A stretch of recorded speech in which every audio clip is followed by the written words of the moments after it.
Bonjour à tous, on est heureux de vous accueillir donc, pour ce webinaire. Vous êtes plus de 1700 à vous être inscrits, donc c'est super. Moi, je suis Jessica Branger, chargée de communication pour le laboratoire Holist, et je suis accompagnée donc, de Laurence Salomon, qui est un de nos partenaires de longue date. Donc, juste pour rappel, cette conférence, elle dure 45 minutes. Par défaut, vos caméras et vos micros sont coupés.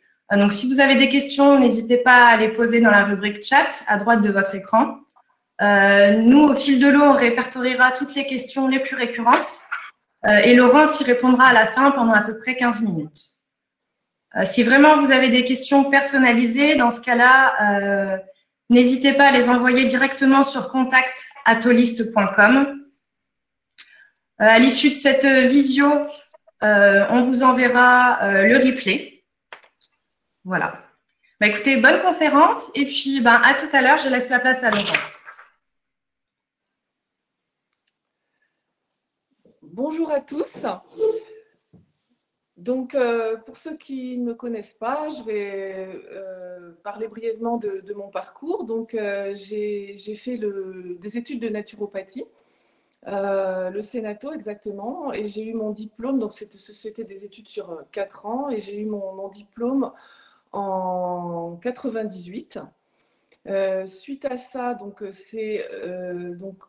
d'ailleurs, en allant passer mes examens à Paris et en allant au salon Marjolaine, que j'ai vu le stand Holist avec le bol d'air Jacquier. Pendant mes études de naturopathie, j'en avais entendu parler très peu, vraiment de façon très brève.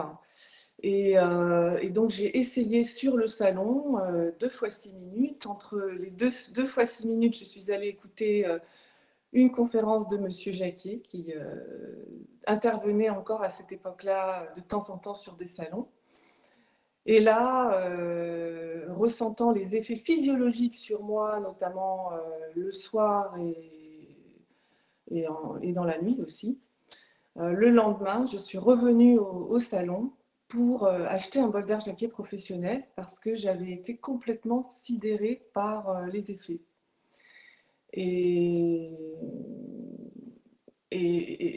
Comme je souhaitais m'installer en tant que naturopathe, je me suis dit, pour moi et mes futurs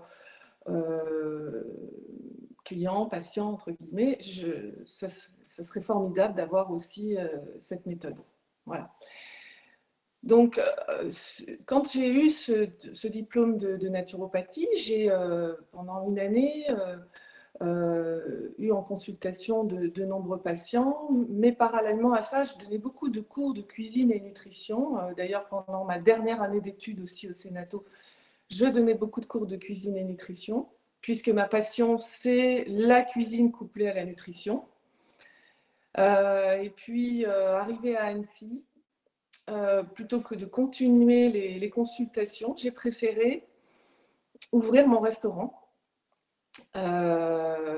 Et donc, j'ai ouvert mon restaurant en 2000. Parallèlement à ça, dans cette période-là, comme après avoir eu mon diplôme de naturopathie, il était important pour le valider d'avoir un mémoire, j'ai décidé d'écrire un livre sur le bol d'air Jacquier, donc qui s'appelle Respirer la santé grâce au bol d'air Jacquier. Donc ce livre est sorti en 2001. Et pourquoi j'ai décidé d'écrire ce livre? Tout simplement parce que je trouvais qu'à l'époque, cette méthode n'était pas assez connue. Je ne comprenais pas pourquoi, pendant mes études de naturopathie, on m'en avait parlé aussi peu, alors que je ressentais à quel point elle était performante. Et du coup, j'ai décidé d'écrire ce livre pour que la méthode soit davantage connue, pour que des personnes en difficulté, ayant des problèmes de santé, puissent la découvrir et être aidées. Voilà, j'étais vraiment mue par ces intentions-là. Et du coup, j'ai été aidée à plusieurs niveaux, je pense. Également par Holist. À l'époque, il y avait 2 laboratoires qui fabriquaient les bols d'air. Et Holist a été très sensible à cette initiative et m'a donné du coup beaucoup de documents, m'a mis en contact avec beaucoup d'utilisateurs afin de recueillir des témoignages avec des thérapeutes qui l'utilisaient. etc. Donc, ce livre est sorti en 2001. Ensuite, mon restaurant, je l'ai tenu jusqu'en 2014. Je l'ai revendu en 2014. J'ai écrit d'autres livres, dont un qui a été très connu, c'est Fondre de plaisir, ma cuisine originelle pour allier forme et bien-être.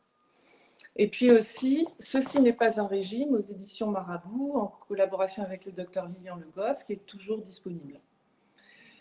Donc en 2014, j'ai fermé le restaurant et parallèlement à ça, j'avais mon école de cuisine, cuisine originelle, que j'ai fermée en 2016. Depuis, donc, je forme des chefs de cuisine régulièrement et je travaille sur un projet actuellement de steak de légumineuses salées et sucrées que j'ai mis au point, qu'avec des produits bruts et sans aucun lien. Voilà. Alors moi, je suis ici aujourd'hui pour vous parler pendant, là il nous reste, on va dire 40 minutes, de nutrition et du Boulder Jacquier, de l'oxygénation. Je vais essayer de le faire de façon pratique. Vous voyez, j'ai pas de PowerPoint, donc de façon naturelle. Et j'espère que vous repartirez, vous aurez des clés après m'avoir écouté. Donc, alors, pour parler donc de la santé, les piliers de la santé, ce sont bien entendu l'alimentation, l'eau que nous buvons, l'oxygénation de l'organisme, très important, mais aussi le mouvement, donc faire du sport, bouger, et une meilleure gestion du stress et des émotions. Voilà les piliers essentiels de la santé. Et ensuite, en fonction des pathologies, on y ajoutera ou pas des biothérapies, phytothérapie, aromathérapie, homéopathie, acupuncture, massage. Voilà. Mais dans un premier temps, il faut vraiment veiller à son alimentation, à l'eau que l'on boit, à l'oxygénation, à pratiquer régulièrement une activité physique et à mieux gérer son stress. Alors, je vais d'abord vous parler de nutrition et après, peut-être que je ferai des digressions pour vous parler du Boulder Jacquier en parallèle. Alors, au niveau de l'alimentation, j'en conviens, c'est compliqué parce qu'on entend souvent tout et son contraire. Donc, on peut vite être déboussolé, perdu. Par contre, il y a des évidences sur lesquelles il faut déjà s'attacher. La première, pour moi, c'est de consommer, je ne vais pas dire uniquement, parce qu'il ne faut jamais s'enfermer, bien entendu, hein, mais de consommer principalement les ingrédients les moins transformés possibles. Que l'on va bien entendu cuisiner après. Donc, acheter des produits les plus bruts possibles. Et on entend d'ailleurs de plus en plus parler de ce facteur. On les appelle les hôtes, les aliments ultra transformés, les hôtes. Il y a notamment une application, parce qu'on entend beaucoup parler de l'application Yuka, mais il y a une application SIGA ou ScanUp, je ne sais plus, elle avait au départ c'était ScanUp, mais c'est la société SIGA qui l'a mise au point, qui permet, quand vous achetez un produit alimentaire, de connaître son taux de transformation. C'est noté en fonction donc du nombre d'ingrédients transformés qu'il y a dans l'aliment. La note sera plus ou moins bonne. Bon, mais ceci dit, on peut très bien aussi, avec quelques petites connaissances de soi-même, en lisant les compositions, se rendre compte de la quantité d'aliments transformés qu'il y a dans ce produit. Bon, bien entendu, quand vous achetez des légumes, des fruits, des céréales, comme par exemple un riz mi-complet, un peu de quinoa, ou alors des légumineuses comme des lentilles, des pois chiches, ou des huiles.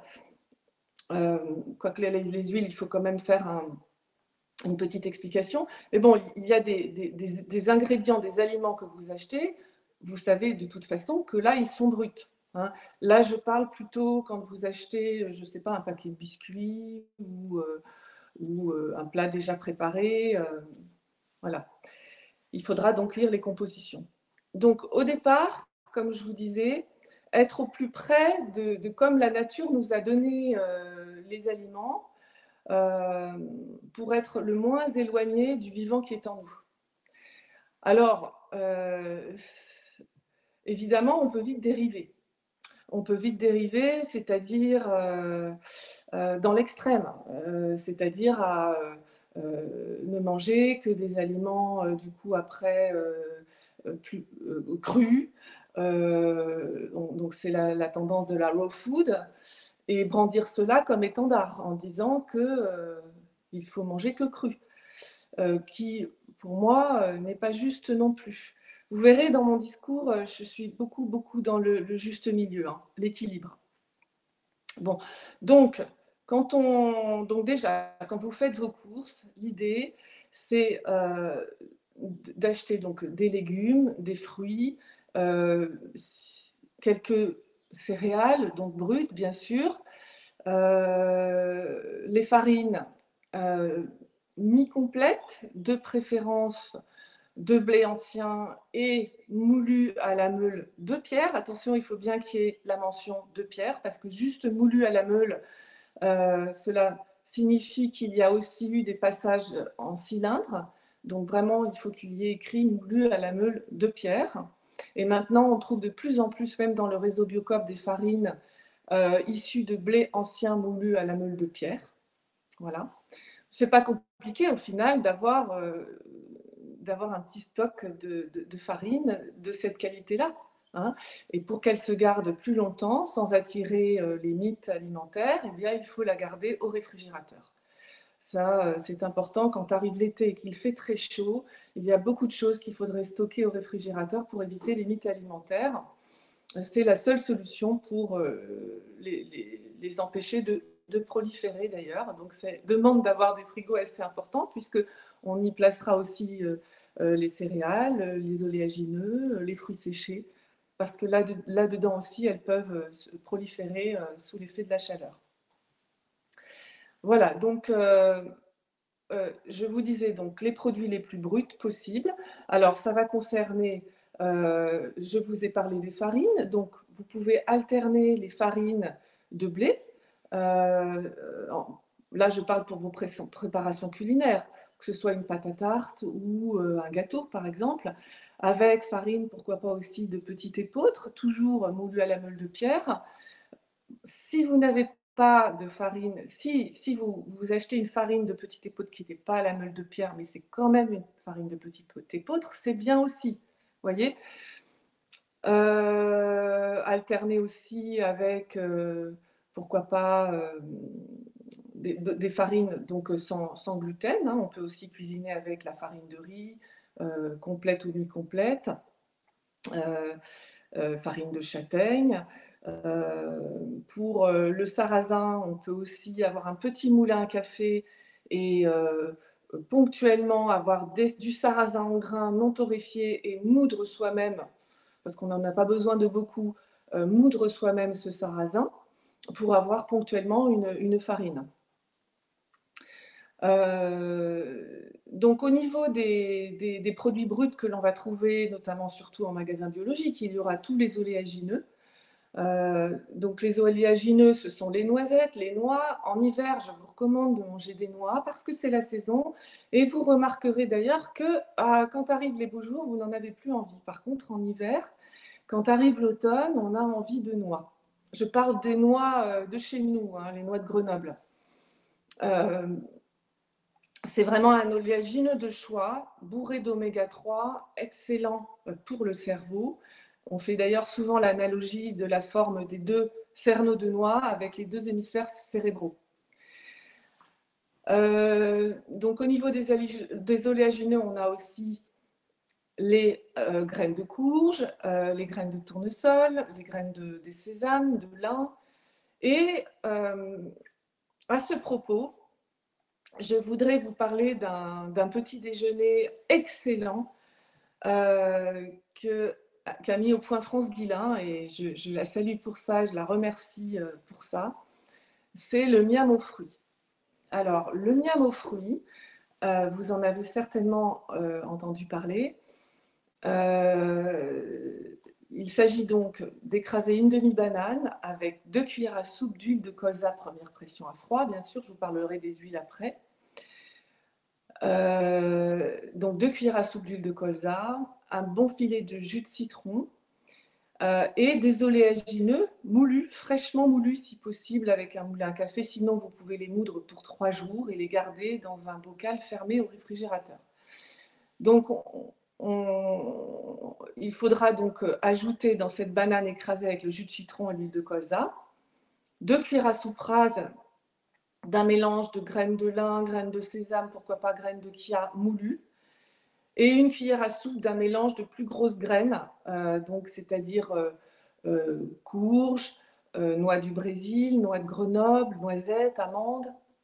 Voilà, donc ça vous fait 3 cuillères à soupe d'oléagineux moulus que vous mélangez de façon à obtenir comme une mayonnaise. Et moi, j'ajoute toujours, et c'est vraiment le petit plus vraiment formidable, j'ajoute toujours un bon morceau, donc c'est-à-dire à peu près ça, de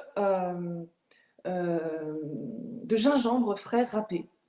Donc il suffit juste de le peler, de le gratter avec un petit couteau pour enlever la peau et de le râper avec une râpe type micro-plan. C'est très très pratique, achetez-vous ça, une râpe micro-plan aussi pour râper l'ail et faire une purée d'ail plutôt qu'un presse-ail, c'est bien plus pratique. Et donc j'ajoute ce bon morceau de gingembre. Alors n'ayez pas peur d'en mettre, la banane et l'huile et les oléagineux vont complètement diminuer l'intensité piquante et un peu chaude du gingembre. Ensuite, une fois que vous avez bien mélangé, vous gardez cette crème émulsionnée au fond de l'assiette et là, par-dessus, vous rajoutez un mélange de minimum 3 fruits. Donc, ça peut être, par exemple, les fraises arrivent en ce moment, fraises, érelles, on en trouve aussi en ce moment.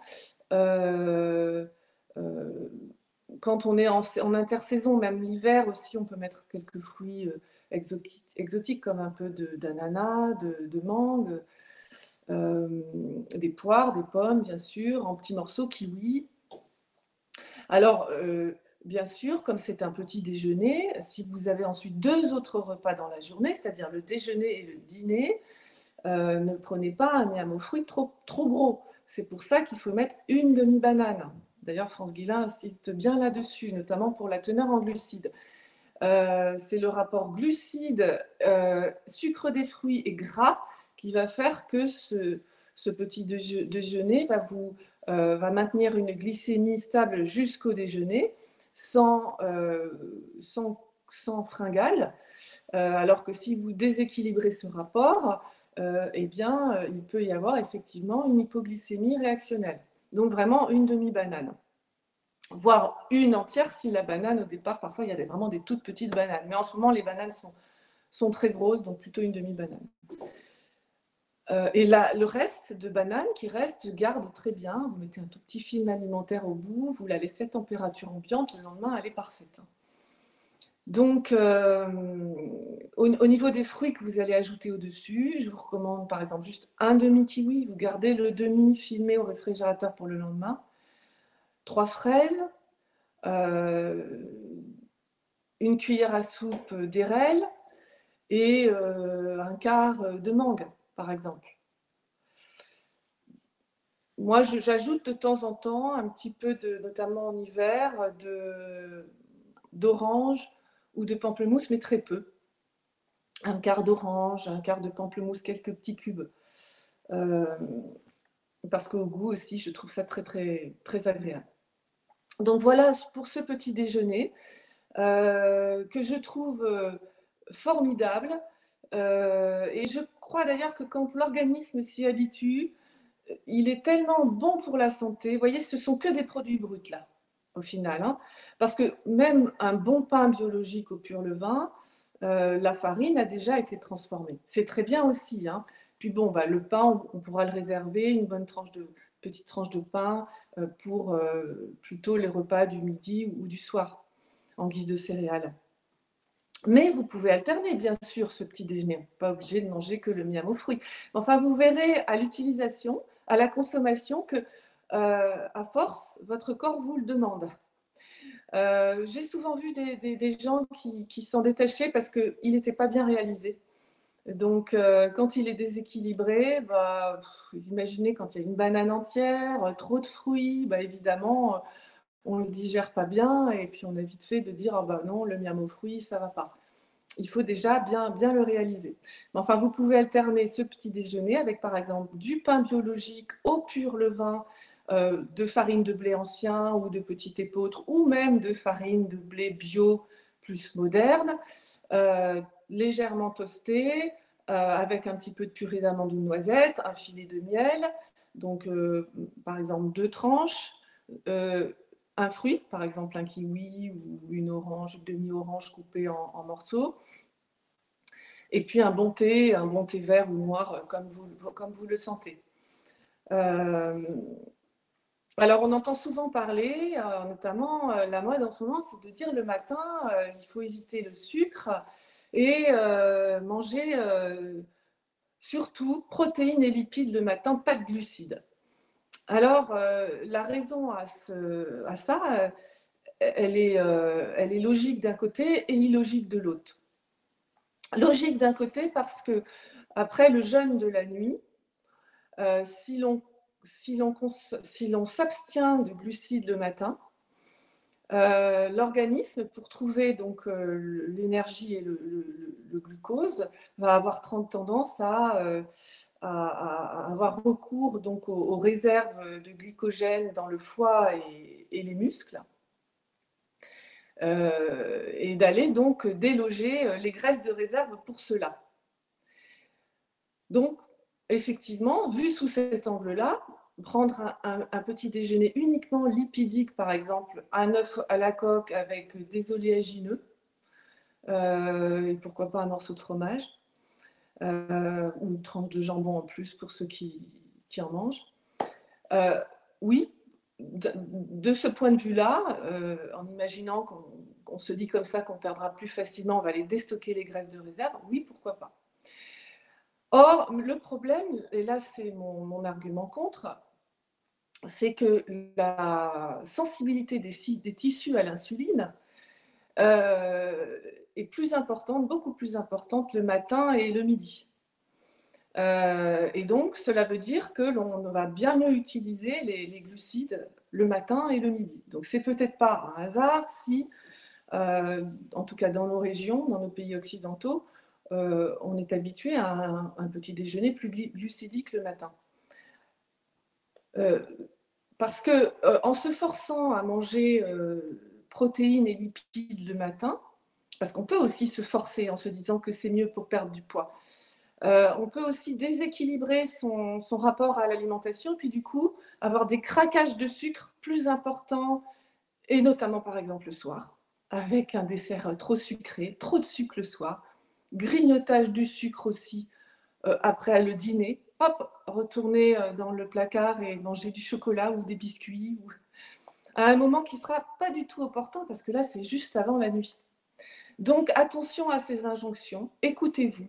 Moi, je sais que le matin, me forcer à manger un œuf à la coque avec que des oléagineux et voire un morceau de fromage, ça ne va pas satisfaire mon plaisir parce que j'ai besoin, moi, le matin, de quelque chose de sucré, mais bien entendu, de bon sucre.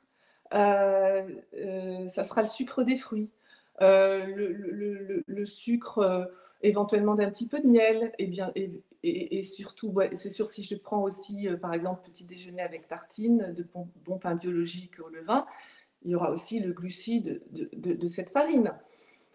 Mais voilà, tout ça pour dire que il faut distinguer glucides et glucides déjà, et d'une, faut bien faire la différence entre un petit déjeuner à base de lait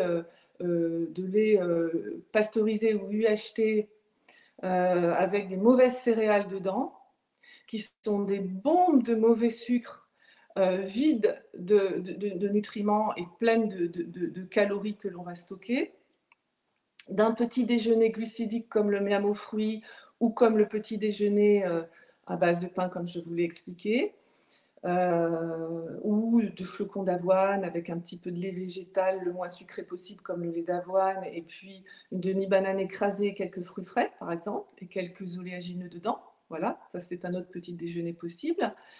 Donc distinguer ces petits déjeuners-là de petits déjeuners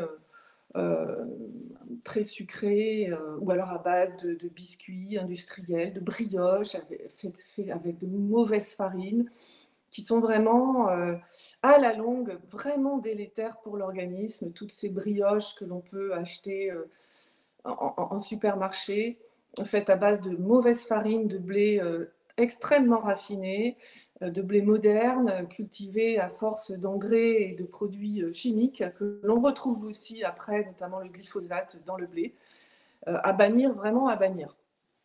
Donc, moi, je préfère favoriser le petit déjeuner plutôt glucidique, mais des bons glucides le matin. Après, c'est à vous de voir et de ressentir, parce qu'il se peut que pour certaines personnes, le salé soit mieux le matin, si ça ne dérègle pas donc le rapport à l'alimentation après, avec des craquages sur le glucide après. Voilà. Donc là, j'ai fait une digression sur le petit déjeuner. Je vous parlais au départ des produits bruts. Donc, on va revenir, je vous ai parlé un petit peu des céréales, des farines. On va revenir sur les huiles. Donc, privilégier, bien sûr, à bannir, ce sont les huiles raffinées, décolorées, désodorisées. Vous voyez, là, on s'éloigne encore de comme la nature nous a donné l'aliment. Elle nous a donné un oléagineux, par exemple une petite graine de colza ou une olive. Et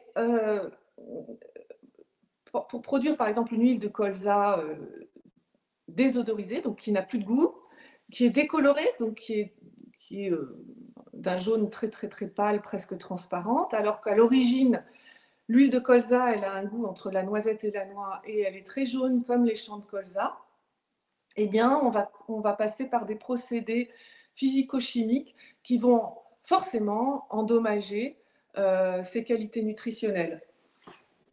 Donc, je vous conseille, c'est même pas un conseil, c'est je vous invite vraiment vivement à ne consommer que des huiles de première pression à froid, biologiques.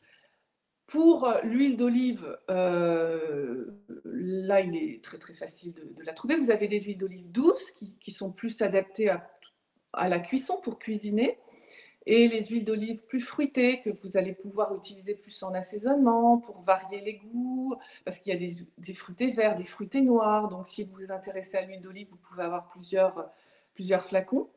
Attention à l'huile d'olive, à ne pas la faire fumer. Son point critique est autour de 200 degrés. Et dès qu'elle commence à fumer dans la poêle, c'est que le feu dessous est trop fort. Donc, baissez un petit peu le feu. Ça, c'est aussi une erreur de mettre le feu trop fort sous les cocottes, souvent. Je le vois souvent aussi chez les cuisiniers professionnels.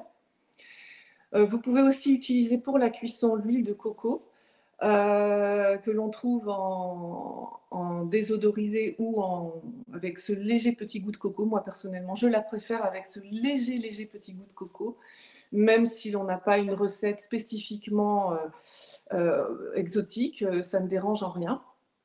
Donc, l'huile de coco, qui est une graisse végétale beaucoup plus saturée, en acides gras saturés, supportera les cuissons plus longues que l'huile d'olive, notamment pour faire revenir, notamment par exemple des shiitake qui cuisent assez longuement. Il faut cuire assez longuement les shiitake. Et bien dans une huile de coco, je trouve qu'ils sont... Bon, déjà, comme je sais que je vais faire cuire plus longuement l'huile, je préfère les faire cuire avec un peu d'huile de coco que d'huile d'olive. Voilà. Alors, vous avez aussi les huiles pour les assaisonnements, plus riches en oméga 3, qui ne se cuisent pas, puisque les oméga 3, il ne faut pas les chauffer. Et on a notamment la fameuse huile de colza, qui a un rapport qualité-prix intéressant, que l'on peut utiliser pour faire notamment ces vinaigrettes, que l'on va garder au réfrigérateur de façon à en avoir toujours une sous la main. Je vous conseille de mettre au moins 2 tiers d'huile de colza et seulement 1 tiers d'huile d'olive. Déjà pour une question pratique, parce qu'en gardant cette vinaigrette au réfrigérateur, elle ne va pas figer, puisque les oméga 3 ne figent pas au réfrigérateur, alors que les oméga 9 de l'huile d'olive, eux, vont figer.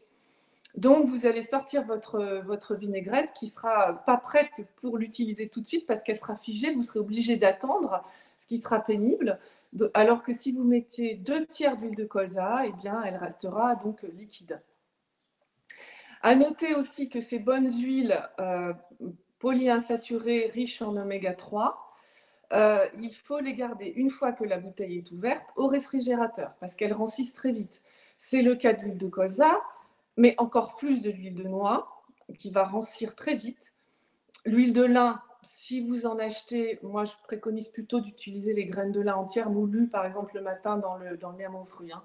Parce que l'huile de lin, elle a quand même pas un très très très bon goût, elle rancit extrêmement vite et elle est très chère. Donc, pour parler des huiles plus pratiques, il y a l'huile de colza, l'huile de noix, l'huile de cameline, que l'on trouve assez facilement. Donc là, je vous ai parlé des huiles. Je peux vous donner une petite recette aussi de vinaigrette rapidement. Moi, je mets un petit peu de moutarde biologique, donc qui ne contient pas d'antioxydants, dont la composition est toujours très simple. Lisez les compositions. Et d'ailleurs, ces moutardes, il faut les garder aussi au réfrigérateur parce que comme il n'y a pas d'antioxydants, elles vont s'oxyder beaucoup plus vite si vous les gardez dans un placard à température ambiante. Donc, si vous ne les consommez pas rapidement, il faut, une fois ouverts, les conserver au réfrigérateur. Donc, un peu d'une bonne moutarde, par exemple une cuillère à soupe, 3 cuillères à soupe de sauce soja, donc shoyu ou tamari, selon vos préférences, tout en sachant que le tamari ne contient pas de gluten et est beaucoup plus concentré. Moi, personnellement, je préfère au goût le shoyu. Donc, 3 cuillères à soupe de shoyu, 5 cuillères à soupe d'un bon vinaigre de cidre non pasteurisé que l'on trouve aussi en magasin biologique. J'insiste sur le non pasteurisé parce que c'est un aliment qui est lactofermenté et dès qu'il est pasteurisé, il perd tous ses bienfaits. Je fais une petite digression sur les aliments lactofermentés que vous pouvez trouver en magasin biologique. Faites attention, ceux qui sont en bocaux en verre au rayon ambiant des magasins biologiques sont pasteurisés parce que sinon ils ne pourraient pas se conserver au rayon ambiant. Donc un légume lactofermenté pasteurisé, ça a plus grand intérêt, c'est une conserve. Si vous achetez des légumes lactofermentés, achetez-les au rayon frais des magasins biologiques ou alors faites-les vous-même, c'est encore mieux, beaucoup moins cher et très très simple à faire. On trouve sur internet tout un tas de conseils pour les faire. Donc, j'ai dit 5 cuillères à soupe de vinaigre de cidre et puis ensuite vous rajoutez de l'huile de colza et de l'huile d'olive, donc 2 tiers, 1 tiers. Là, je ne peux pas vous donner les quantités comme ça, mais dans un pot à confiture, vous arrivez jusqu'en haut du pot. Et puis après, vous mélangez bien. Vous pouvez rajouter quelques herbes sèches, pourquoi pas un peu d'ail écrasé avec la micro-plante, donc râpé. Vous remuez bien et vous avez votre sauce salade pour plusieurs jours conservée au réfrigérateur. Voilà. Je regarde l'heure. Ça passe très, très, très, très vite. Donc, j'ai parlé des farines, j'ai parlé un petit peu des céréales, j'ai parlé des huiles. Je vais parler rapidement du sel. Donc là, on est dans la même logique. La mer nous a donné un sel exceptionnel. Il contient en fait du chlorure de sodium, mais il contient aussi tous les oligo-éléments et du potassium. Et c'est le couple sodium-potassium au niveau de la cellule qui va permettre d'éviter les déséquilibres. Or, l'industrie agroalimentaire, quand elle blanchit et raffine le sel, elle enlève les oligo-éléments, mais elle enlève aussi le potassium. Et donc, on n'a plus que du chlorure de sodium pur. qui n'est pas bon goût, parce qu'il y a des résidus de traitement chimique quand même dans ce sel, et en plus qui n'est pas bon pour l'équilibre cellulaire et pour la physiologie. Donc, indispensable de jeter votre sel blanc de cuisine et de le remplacer, que ce soit en sel fin ou en gros sel, pour par exemple l'eau des pâtes ou la soupe, par du sel non raffiné que vous trouvez en magasin biologique, mais il y en a aussi dans les rayons des grandes surfaces. La fleur de sel, quant à elle, elle est naturellement blanche parce que l'argile est descendue un tout petit peu plus bas et elle est récoltée à la surface. Donc le sel, quand il est gris, c'est parce qu'il y a encore un tout petit peu d'argile. Voilà. Donc je vous ai parlé des huiles, du sel, des farines. Je vais rapidement vous parler des protéines. Donc on entend dire qu'il faut faudrait plus manger de protéines animales. Pour moi, ce n'est pas vrai. L'homme est omnivore, il peut manger de tout. Ce qu'il faut, c'est juste équilibrer. Trop de protéines animales, ce n'est pas bon pour la santé, c'est pas bon pour la planète, c'est pas bon pour la souffrance animale, bien entendu, on est tous d'accord. Mais plus du tout. Bon, ça dépend aussi des tempéraments, hein. Mais je pense quand même de conserver un petit peu de protéines animales avec des œufs, avec un peu de poisson, avec un petit peu aussi de viande blanche, de temps en temps un petit peu de viande rouge, un peu d'agneau, mais principalement quand même principalement la volaille, les œufs et le poisson, les poissons si possible gras, pour tous leurs bons oméga 3 d'origine animale qui ne sont pas de même nature que les oméga 3 d'origine. Excuse-moi Laurence, je te coupe juste un instant. Parce que l'heure défile et beaucoup de participants nous demandent quand est-ce qu'on va aborder le sujet bol d'air et nutrition. Oui, d'accord. D'accord. Donc, les oméga 3, je finis juste ma phrase, d'origine animaux sont aussi à consommer avec les poissons gras. Alors, au début, je vais vous parler de l'importance de l'alimentation, de l'eau. Donc une eau la plus dépolluée possible avec un filtre si possible pour enlever le chlore surtout, et puis tous les polluants qu'on retrouve dans l'eau du robinet, ça c'est aussi important. Et l'oxygène. Alors, l'oxygénation avec le vieillissement cellulaire, donc la sénescence tout simplement, le stress et les maladies de civilisation, nos cellules et nos tissus ont tendance à être moins bien oxygénés, alors qu'il y a pourtant toujours 21% d'oxygène dans l'atmosphère. Et M. Jacquier, à l'époque, que j'ai bien connu, notamment pour écrire mon livre, a eu l'idée de s'inspirer de la nature, de comprendre comment fonctionner, de rechercher dans la nature des molécules qui avaient des capacités oxygénantes. Il savait que, par exemple, les sanatoriums étaient dans des forêts de pins et qu'on y mettait les gens en convalescence, en anergie. Et il a remarqué que ces forêts de pins, notamment de Pinus pinaster, avaient donc ces propriétés oxygénantes. Et c'est pour ça que les gens se sentaient beaucoup mieux dans ces endroits-là. Alors donc, en prenant l'huile d'essentiel de résine de pin, qu'on appelle aussi essence de térébenthine, distillée à la vapeur d'eau, de variété Pinus pinaster, donc qui n'a rien à voir avec la térébenthine des peintres, il a eu l'idée de recréer l'effet d'un sanatorium en concentré, en fait. Donc en concentré, je dis bien, ce qui fait que le bol d'air Jacquier, ce n'est quand même pas comme aller faire une balade en forêt. Quand bien même une balade en forêt, il faudrait qu'il y ait quand même beaucoup de pins, et ce qui n'est pas le cas partout. Donc, le bol d'air Jacquier recrée ça, une balade en forêt des Landes, par exemple, mais en concentré. Pourquoi en concentré? Parce que quand on respire au sortir de l'appareil cet air chargé en millions de molécules d'alpha-pinène, il y en a beaucoup plus que donc dans une forêt de pins des Landes où l'on marcherait faire une petite promenade. Alors, l'importance de l'oxygénation concerne tout l'organisme. C'est pour ça que le bol d'air Jacquier va agir sur tous les systèmes organiques et donc va retentir sur toutes les pathologies. Souvent, on me demande, mais c'est bon pourquoi? Et et c'est difficile pour moi de répondre ben, c'est bon pour tout, puisque là, on peut imaginer que ça va discréditer la méthode. Mais au final, si on tient compte que donc, la santé dépend du terrain et que la bonne santé du terrain dépend de la nourriture, de l'eau que l'on ingère et de l'oxygénation, et bien là, on comprend donc les répercussions sur tous les systèmes organiques. Au niveau donc, du bol d'air Jacquier, donc, c'est un appareil qui est peu volumineux, vous l'avez déjà vu, j'imagine. Il y a deux types d'appareils, donc le tonique, qui permet de faire des séances. Enfin, ce que je veux dire, c'est que la technologie du tonique n'est pas la même que celle de l'aéro.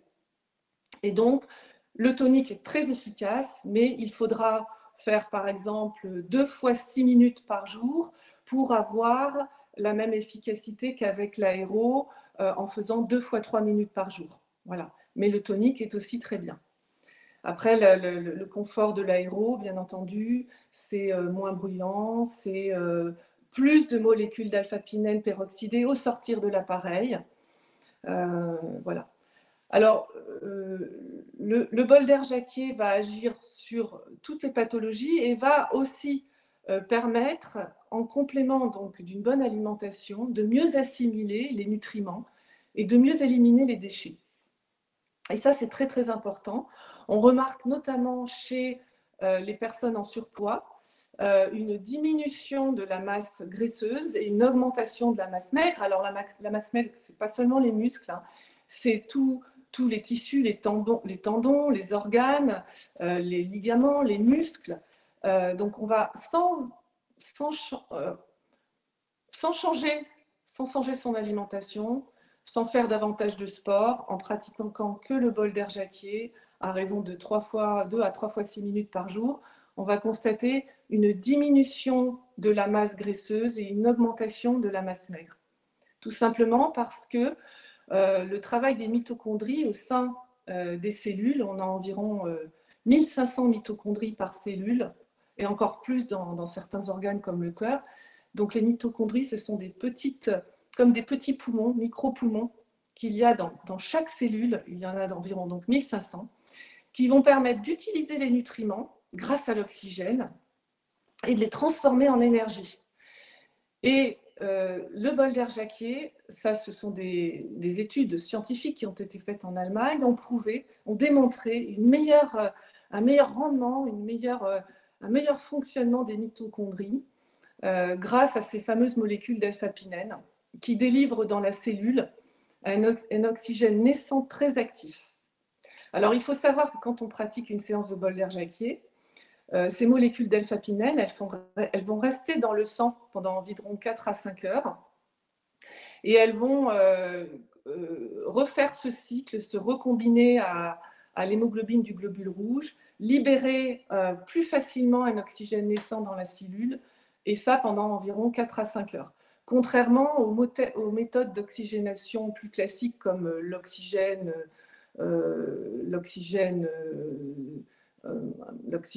pur ou les méthodes hyperbares qui vont faire monter le taux d'oxygène de façon non physiologique en plus. Donc ce sont des méthodes qui sont oxydantes, ce que le bol d'air n'est pas du tout. Il est complètement antioxydant. Là aussi, c'est une thèse qui a été faite par Béatrice Mercier, biochimiste, biologiste et chercheuse, et qui a démontré, avec des études sur des rats, que le bol d'air était très, très antioxydant. Donc, couplé à une alimentation saine, riche en micronutriments, en antioxydants, eh bien, le bol d'air Jacquier c'est comme une béquille pour contrecarrer la pollution de l'air ambiant qui ne réduit pas les 21% d'oxygène contenus dans l'air ambiant, mais qui va par contre, avec aussi les poussières et tous ces polluants, faire que la cellule pourra moins bien fixer en fait l'oxygène. Donc, grâce au bol d'air Jacquier, où l'on respire ces molécules d'alpha-pinène peroxydées qui se comportent comme un transporteur d'oxygénation. Je dis bien un transporteur, on ne respire pas de l'oxygène en plus, mais un transporteur. Eh bien, on va pouvoir aider notre organisme à contrecarrer les effets de la pollution, les effets du vieillissement, puisqu'en vieillissant, eh bien, l'organisme, les tissus vieillissants, les tissus s'oxygènent moins. Donc, on va pouvoir, en complément d'une bonne alimentation et d'une eau non polluée, potentialiser sa santé. Je regarde l'heure. J'ai été longue sur l'alimentation, désolée. Est-ce qu'on passe tout de suite aux questions ou est-ce que je peux continuer sur le bol d'air? Tu peux continuer encore 5 minutes sur le bol d'air et après on passe aux questions. D'accord. Alors, je voulais parler, donc si j'ai encore 5 minutes, du diabète. Le diabète est une maladie de civilisation exponentielle, hein, qui explose dans tous les pays. Évidemment, elle est liée entièrement à l'alimentation. L'alimentation donc dénaturée, chimiquée, beaucoup trop riche en sucre. Et donc, une étude aussi a démontré notamment l'action du bol d'air Jacquier sur l'hémoglobine glyquée. Donc, le taux d'hémoglobine glyquée notamment diminue fortement. L'hémoglobine glyquée, qu'est-ce que c'est? C'est le marqueur du diabète sur plusieurs mois. Et cela permet de constater la caramélisation un petit peu de l'hémoglobine due au diabète et qui a un effet très délétère à la longue. Et donc, le bol d'air Jacquier va permettre de diminuer le taux d'hémoglobine glyquée et d'agir donc directement sur le diabète. Donc, pour tous les diabétiques, je recommande vraiment d'avoir le soutien du bol d'air Jacquier en complément, bien entendu, d'une bonne alimentation. Ça, c'est indispensable. Mais vous pourrez, du coup, grâce à ça, diminuer les médicaments. Je ne dis pas de les arrêter. Là, bien entendu, il faut toujours suivre vos analyses, mais vous constaterez immanquablement que vous pourrez les diminuer puisque le diabète, votre diabète va diminuer. Et ça sera un soutien pour la vie qui me semble indispensable. Idem pour le cholestérol. Donc le cholestérol, on a tendance à tout le temps vouloir le baisser. Or, un taux de cholestérol, un bon taux de cholestérol, c'est important, bien entendu pas trop élevé, mais le cholestérol, c'est une graisse qui est très très importante pour l'organisme, une des graisses les plus importantes d'ailleurs pour l'organisme. À savoir que grâce au bol d'air Jacquier, grâce donc à une meilleure oxygénation, le cholestérol excédentaire est transformé en vitamine D. La vitamine D, on ne l'a pas que grâce au soleil, on l'a aussi grâce à la transformation du cholestérol excédentaire en vitamine D, donc grâce à une bonne oxygénation. Donc là aussi, le bol d'air Jacquier va être un super soutien pour cette pathologie-là, pour pouvoir diminuer les statines qui ont un effet délétère sur l'organisme, antioxygénant aussi, donc avec sur le long terme des effets secondaires à bannir. À savoir aussi que le bol d'air Jacquier agit sur les émonctoires et notamment sur le transit intestinal, donc presque fait l'effet d'un café. Donc le matin, après votre petit déjeuner, faites un bol d'air Jacquier et vous verrez l'effet sur le transit intestinal immanquablement. Soutient évidemment la fonction hépatique. Voilà, je suis tombée amoureuse de ce procédé, je le dis sincèrement, et ça me semble, enfin, c'est une méthode, un outil d'aide thérapeutique à avoir vraiment chez soi et qui en plus dure pour la vie parce que le laboratoire Holist que je connais bien est toujours là en service après-vente pour réparer l'appareil s'il y a un problème. Donc, c'est quelque chose qui, je dirais, si vous l'entretenez bien, et si vous le faites réparer si jamais il y a un problème, dure pour la vie. Hein, il suffit simplement de se procurer, de racheter de temps en temps un peu d'huile essentielle de résine de pin, qui en plus maintenant grâce aussi au laboratoire Holist, est récolté dans les forêts des pins des Landes françaises et plus seulement dans les forêts des pins portugaises. Donc là aussi, c'est formidable d'avoir relancé la récolte de gemmes dans les forêts des pins des Landes. Je regarde. Merci Laurence. Du coup, on va essayer de répondre à vos questions. Donc, on ne pourra pas répondre à tout le monde, malheureusement, vu qu'on est limité dans le temps. Par contre, pour toutes les questions relatives à l'utilisation des appareils Bolder, que ce soit au niveau de l'achat d'un appareil, de l'entretien, n'hésitez pas à contacter notre service clientèle, donc disponible soit par mail sur contact@holist.com ou au 03 85 25 29 27. On pourra prendre rendez-vous sans souci pour répondre à toutes ces questions-là. Du coup, Laurent, je vais te transmettre quelques questions. Donc, on a une question de Carole. Bonjour, pour une perte de poids et un accompagnement, de combien de temps devra durer la cure? Alors, une perte de poids et un accompagnement, c'est ça? Accompagnement, oui. Accompagnement du Bolder pour une perte de poids. Avec, voilà, une bonne nutrition pour perdre. Alors, je dirais 3 mois. Hein, il faut bon, déjà, au bout du premier mois, elle sentira bien évidemment les effets, mais pour consolider et pour maximiser les effets, 3 mois de Bolder Jacquier tous les jours, en complément d'une bonne alimentation, de façon à pouvoir, de façon un peu plus profondément, modifier ce rapport masse graisseuse, masse maigre. Il faut quand même 3 mois.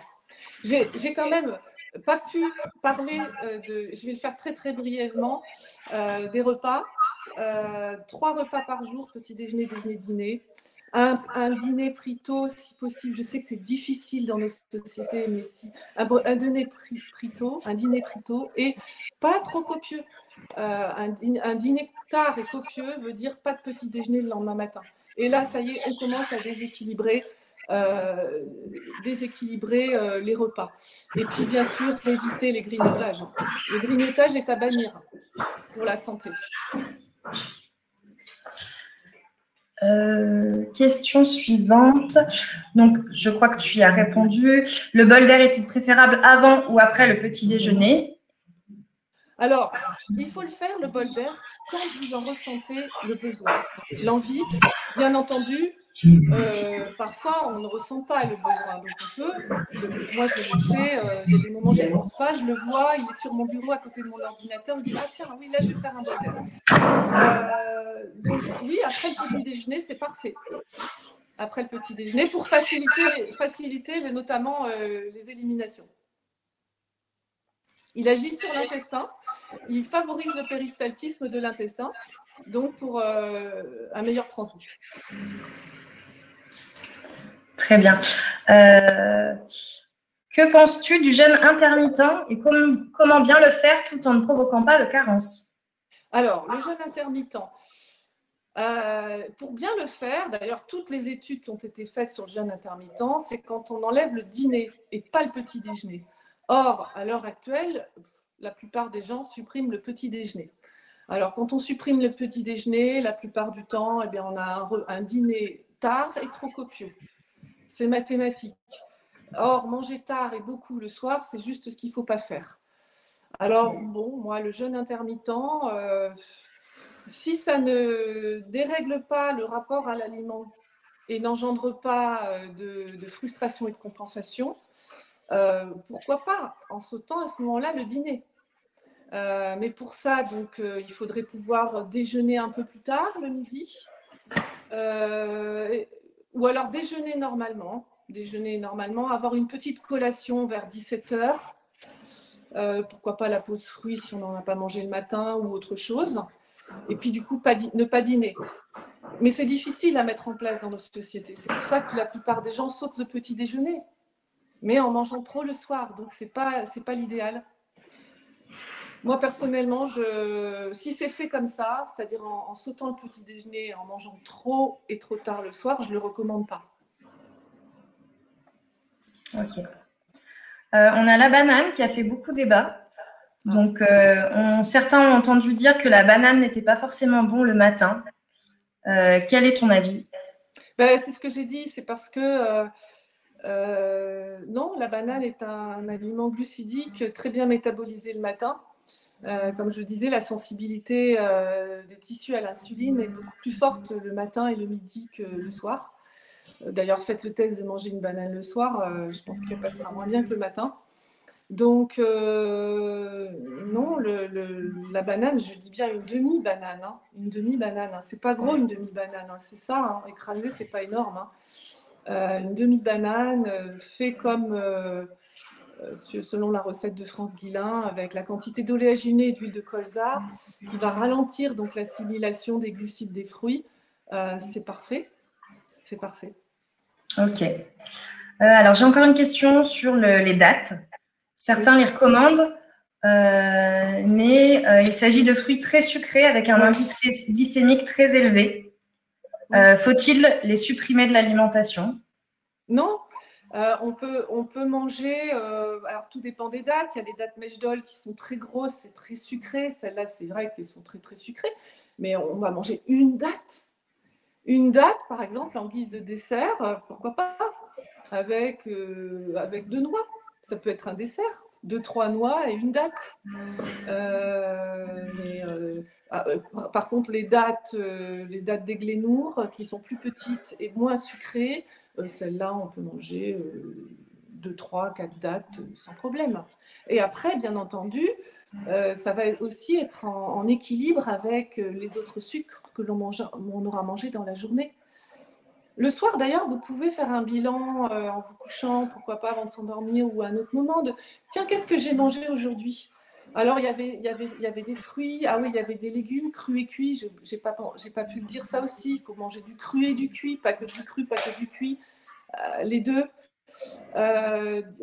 Voilà, au niveau des céréales, bah, j'ai eu deux tranches de pain, c'est de pain mi-complet, de pain complet ou mi-complet au blé ancien, au pur levain, donc ça c'était bien. J'ai eu un peu de protéines animales, un peu de légumineuses. On peut faire le point. Dire ah oui, j'ai mangé, bah, il y a eu 2 carrés de chocolat, et puis je n'ai pas parlé aussi, ça c'est important, des produits laitiers. Donc les produits laitiers, il ne faut pas les bannir, mais il faut privilégier les fromages au lait cru, plus chèvre et brebis, mais de temps en temps vache aussi. Hein. Donc la fenêtre produits laitiers, plus pour les fromages au lait cru. Et après, les autres produits laitiers comme les yaourts, les crèmes lactées, etc., eh bien évitez-les. Équilibrez votre apport de produits laitiers, donc qui est sous forme de fromage, avec plus des yaourts végétaux, yaourts de coco, yaourts de soja, en quantité raisonnable, 1 par jour, pas plus.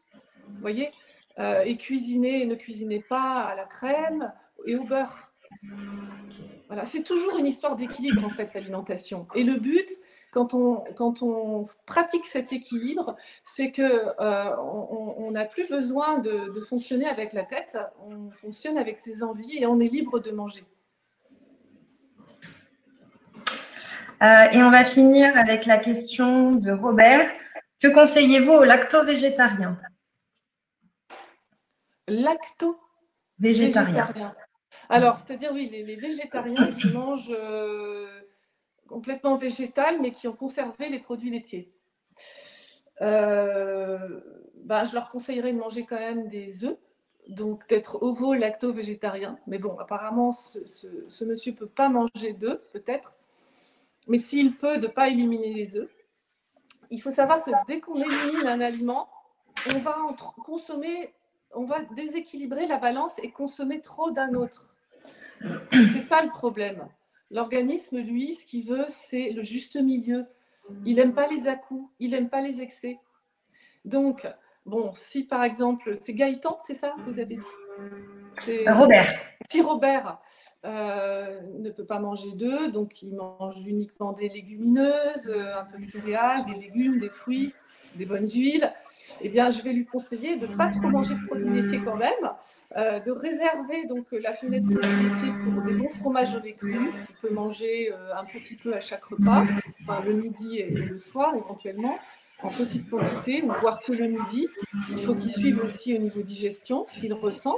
Et puis, d'éviter à emporter trop de yaourts, plutôt privilégier les yaourts végétaux, coco, soja par exemple. Ok. Alors, on a de nombreuses questions. Alors, ce n'est pas le sujet aujourd'hui sur l'utilisation du bol d'air et le Covid. Donc, dans ce cas-là, je vous invite à vous rendre sur notre chaîne YouTube Olis Laboratoire. Vous avez une playlist avec tous les webinaires que nous avons pu faire et notamment un webinaire qui s'appelle Covid-19 et bol d'air Jacquier. Voilà. Alors, excusez-nous pour les bruits de fond. Malheureusement, on est plusieurs dans le bureau pour pouvoir répondre à toutes vos questions qui ont été nombreuses. En tout cas, on vous remercie pour l'intérêt que vous avez eu pour le sujet traité. Et puis, on va devoir s'arrêter puisqu'il est l'heure. Merci à tous. Merci, Laurence. Merci. Voilà. Et encore une fois, donc pour toute question sur le bol d'air, n'hésitez pas à nous recontacter par mail ou par téléphone. Bonne journée à tous. Au revoir.